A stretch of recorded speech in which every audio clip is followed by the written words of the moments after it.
All right, I'm going to show you how I created a Red library binding. The background is that I needed to play a video from a program I had written in Red, and I didn't have any way to play a video. So I had previously worked on an MP3 library, and the way I did that, I went to Rebel. Well, I looked for Red first, but I ended up in Rebel, and I found somebody who had created an MP3 library binding. And then I looked at the Red bindings and I said, okay, well, this is how they translate. They are the differences and the similarities. And so based on that, I said, okay, well, there must be a video library out there. So I did a search on Google for a DLL, and VLC happened to come up. So I chose that. And then, so you need to just, whatever library you're looking for, whatever you're trying to do, see if you can find a C library, not a C++, but a C library. And this libvlc happens to be a C library, so should be good. And once you get to a page like this, you'll find that there are going to be a lot of examples of bindings in different languages and examples on how to do it. Okay, so that's what you're looking for. And so I managed to find a couple of them. And the reason why you need that is that, number one, it's nice to see how other people do it. Number two, you get to see exactly what are the commands that you need to make this happen, right? Instead of like trying to guess or look at a long list of commands, which we'll see later. You'll see, wow, that's a lot. You can find somebody showing you exactly. So one of the first ones I found was this C example.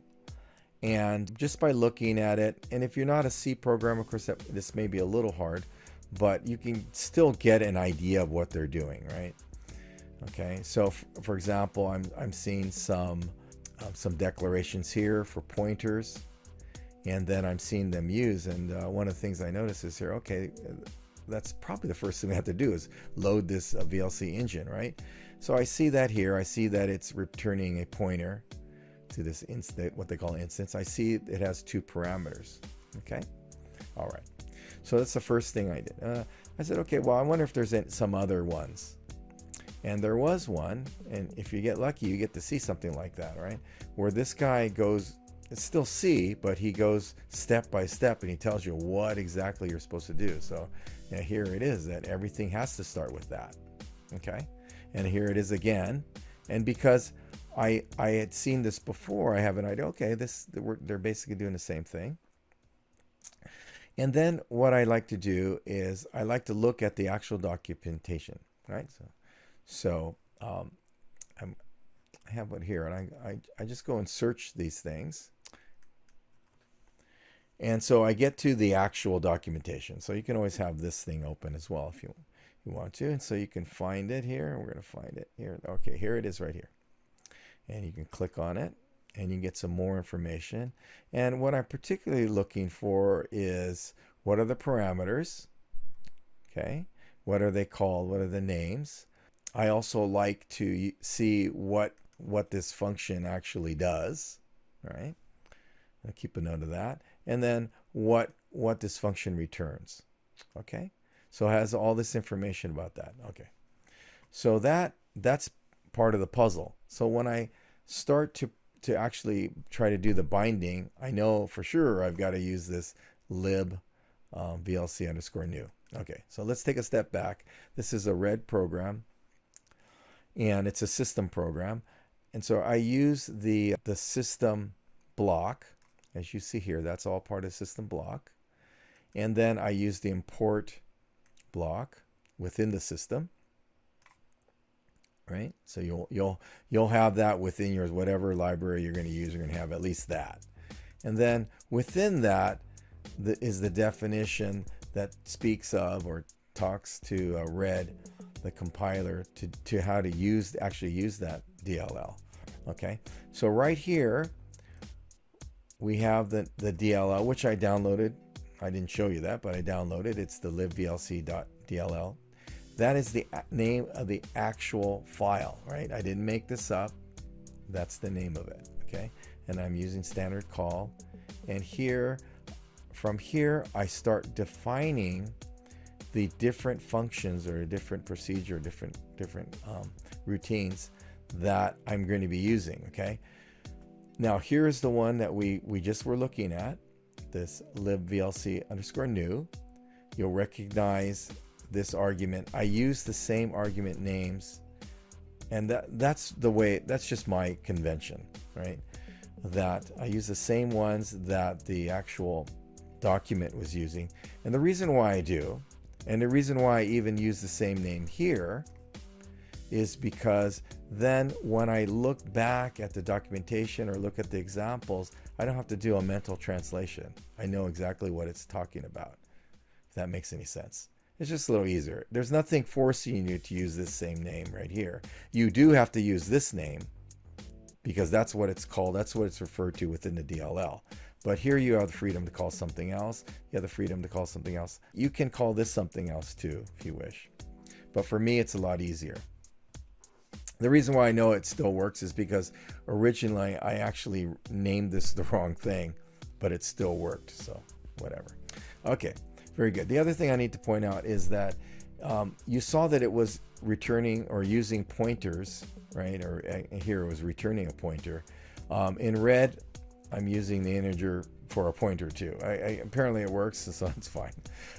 Again, I don't know that much about it, but it works, so I'm not complaining.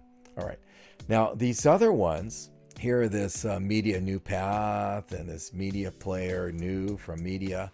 Where did I get those from? Well, again, I was following along with my how to use this library example, and it was using those things. So I say I'm just recreating this tutorial in red, right? So these you see here are all here. We're going to see this sleep a little bit later. That's a different story, but you'll see these here. Okay. And then again, well, how did I find them? Well, I copied them. All right. So I can go to this web page again, and I'm click on that, and I could find it. I'm just going to do a find. Okay. There it is right here.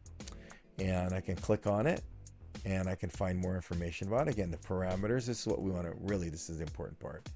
Okay, that, and then here's the string. I also use that. Okay, so all of this I use. I come back here, and where's the new path? Right here, right?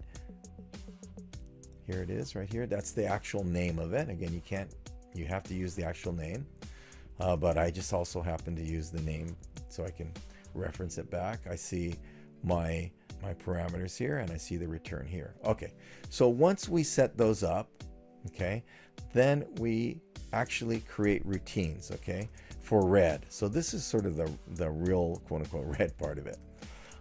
You notice I use a prefix for it, red underscore. So that tells me that this is for red, right? And then of course it references what it is. Now here's where I use that same string, right? And then the last one we just saw, I used that same string, right? That's where I use that, so that if I'm trying to figure out, well, what does this thing do? I know. And if I have to reference this again on a web page and search for it, I have the exact thing. All right. Now you see these arguments, right? Referencing the same arguments, right? Again, creating a standard. I have a local variable, local word res. That's the return. And here's where I'm actually calling this thing here is this thing here. Okay. I'm calling this thing calls this thing, right? And then I'm providing those two arguments, as you saw. And then I'm returning, it gets put into this word, and then it gets returned here. Okay. So all of this is defining the function I will actually use in red.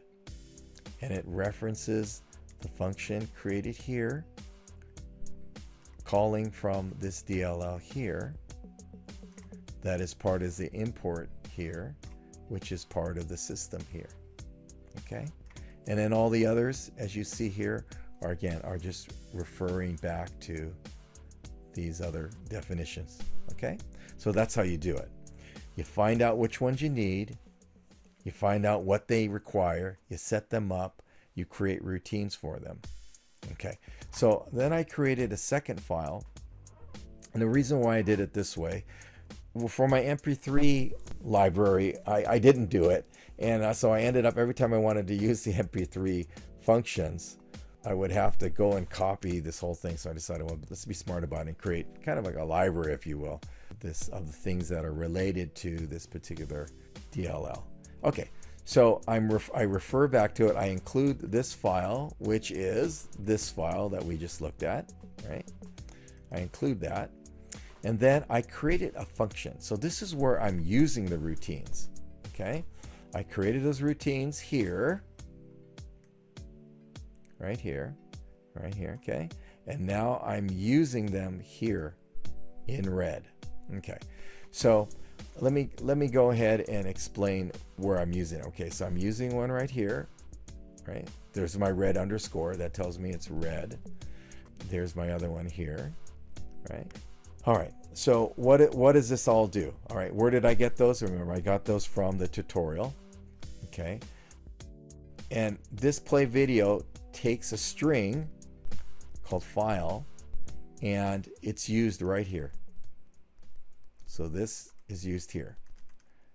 And it's used because this particular routine that we created, needs it. It needs a my instance, and it needs a file. And by the way, I think I mentioned this. I actually got these right here are from the naming, even is from here. I just used his names: my player, my media file, my instance. Okay. Again, you could have used any name you wanted to, but I use it because I was following this and I wanted to refer back to it, so it made sense for me to do it that way. Okay. And then you see them use this. My instance is being used right here, and then there's the file. So that pointer right there, that was created here, and then the file. Okay, now this length is used right here. Okay, this will wait. Now this isn't part of the DLL, but in that tutorial, this guy mentions that you have to use some kind of wait thing because it's asynchronous, and when you make the call to the player, it goes and it comes right back. All right, so I would normally set this to the length of the video, and so it plays and waits, and then I release it. Okay. All right, so that's creating a function that uses the routines that use the DLL.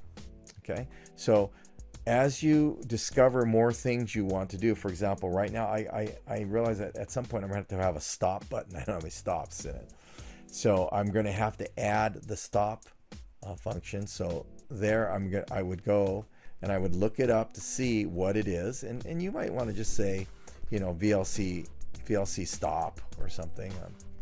That's going to be, somebody might be using it here. Oh, right here. It's right here. Okay. But if you didn't know that, you could just type in libvlc stop, and then obviously it's going to find you something that's close, right? Somewhere in the library, right? Somewhere in one of these libraries. Yeah. So, okay. All right. Very, very good. Now, so what happens when you start running this stuff? Okay, so you see here that I have all these probes, right? I haven't commented out because I don't need them anymore. But originally when I started, I just practiced with this first routine. And the reason why I wanted to make sure at least that worked. If it didn't work, then I'd have, there's no use doing all the rest of them. Okay. So what was happening, I was probing the result, this result here, and it was coming back with an error, with 0. Okay, so there, and some of this is hit and miss. Well, for me, programming is all hit and miss. So I looked this up, and what I was finding, was always returning null. So somebody in Stack Overflow, as you probably, if you're programming, somebody always has the same problem as you. And I was looking at that, and lo and behold, as a reading all that case, so some of this is all compiler stuff, okay? It had this thing here. Copy the plugins folder to your executive directory. Okay. So I have VLC, installed. So I went to Program Files folder under Windows in my C drive, and I looked, and lo and behold, there was a plugins folder. So I just copied that to my Red directory where I run all my programs from Red. It happens to be my O drive. And so I just plugged that in, and lo and behold, it worked. Okay, so I proved to myself that, because when it returned this fairly long pointer, which was an integer, and okay, so that works. So then I just kept on adding more and more, and just checking it, make sure everything was working, and it did finally worked. Okay, so that's a good way to check it. All right, then to use this function, I created a program. It calls that VLC function, which is this, of course, calls that. Originally I had it calling the whole thing, but it's not necessary because this one calls that. So we're going back, and I'm using that play video. There's the function. This is the name. This is the string I'm sending. It's the name of the file I want it to play. Obviously it has no path, so it's coming out of that folder, sorry. And then this is the length. I'm only going to play it for 10 seconds. Okay, it's a little bit longer, but I'm just playing for 10 seconds. Okay, so now we're going to go to Red itself, go to compile it. What I have here, by the way, this is red-h, so you can see the help file. Okay, we're going to be using the compile function. If you want to get a complete one, you can do a release one, but that takes a little longer. So if you want to just test it, just do that. You can also do debug if you want to. The other thing I noticed was sometimes you have to update your libvlc.dll. I noticed a couple of my programs weren't working right, so just in case that helps you. All right, so for this, I'm going to go ahead and compile the VLC function test with the C parameter, and it's going to compile it in no time. Great, there it is. Okay, and now I'm going to test it. And you know, this is a work in progress. There's a lot of flashing here. Okay, so it's not really cool, but it does work, and for my use, it's fine.